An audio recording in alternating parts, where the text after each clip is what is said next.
موقع القاهرة 24 بيعلن براءة خالد ابن الداعية محمد حسان أعزه الله في الدنيا وفي الآخرة. السلام عليكم ورحمة الله وبركاته. أهلا وسهلا بحضراتكم جميعا، يا رب حضراتكم تكونوا بخير. أهلا بكم في قناة مصر وطني. براءة خالد ابن الداعية محمد حسان، اللي هو مسكوه طبعا بحوزته 3 قطع من الحشيش وسلاح أبيض وفرد خرطوشي ناري ومبلغ من المال، يعني ما يقرب من 450 جنيه يعني، وشريط ترامادول. ده طبعا اللي احنا شفناه وسمعناه يعني على مدار الشهرين اللي هم فاتوا، ان تم إلقاء القبض على ابن الداعية الإسلامي خالد محمد حسان وبحوزته 3 قطع من الحشيش ومبلغ من المال وفرد خرطوش ناري وسلاح أبيض أو سكينة كان بيتعامل بقطع بيها الحشيش، وشريط أو شريطين من الترامادول. والناس بدأت تطلع هنا عاد يعني تقريبا كان ترند الوطن العربي، يعني ابن الداعية محمد حسان خالد محمد حسان تاجر حشيش وبيتعاطى مخدرات وأدي الشيوخ، وناس كتير كانت بتضطهد. ما بتنقلش الخبر على ان دي يعني ممكن تكون غلطة زي اي حد بيغلطها. محدش طلع يواسي ابن او يواسي فضيلة الشيخ محمد حسان بان ورد اخطأ زي كده، وخير الخطائين التوابين. محدش طلع قال يخلق من ظهر العالم فاسد ومن ظهر الفاسد عالم. ولكن كانت الكثير يعني من الناس يعني بيطلع بيهاجم أو بيطلع شمتان في فضيلة الشيخ محمد حسان، وإن آدي الشيوخ وآدي العلماء والكلام اللي انتوا فاهمينه ده كله. طيب يا سادة المحترمين، بما إن هنا القاهرة 24 أو موقع القاهرة 24 أعلن براءة ابن الداعية محمد حسان وهو خالد محمد حسان مما أنسب إليه من الحشيش والترامادول والسلاح الأبيض والسلاح الناري والكلام ده كله. يعني احنا شايفين كده إن الراجل ده مش مدان يعني.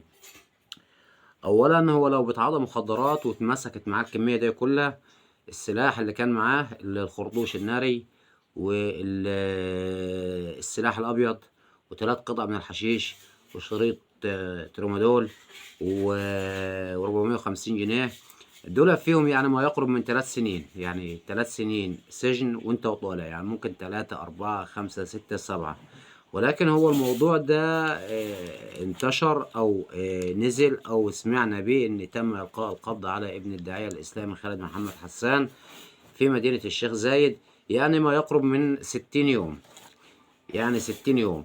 وطبعا هنا سراء النيابة أخلت سبيله بالأمس الثلاثاء 4 فبراير لسنة 2025، ومش مدان بأي حاجة، له بيتعاطى مخدرات ولا كان بيتاجر في المخدرات، ولكن كلها كانت ادعاءات كاذبة.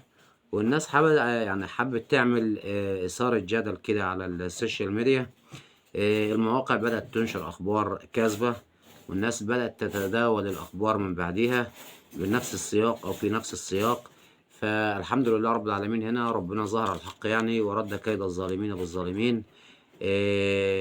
وشفنا براءة ابن الداعية الإسلامي خالد محمد حسان من ساعات قليلة جدا، يعني يعتبر مساء اليوم الثلاثاء 4 فبراير لسنة 2025.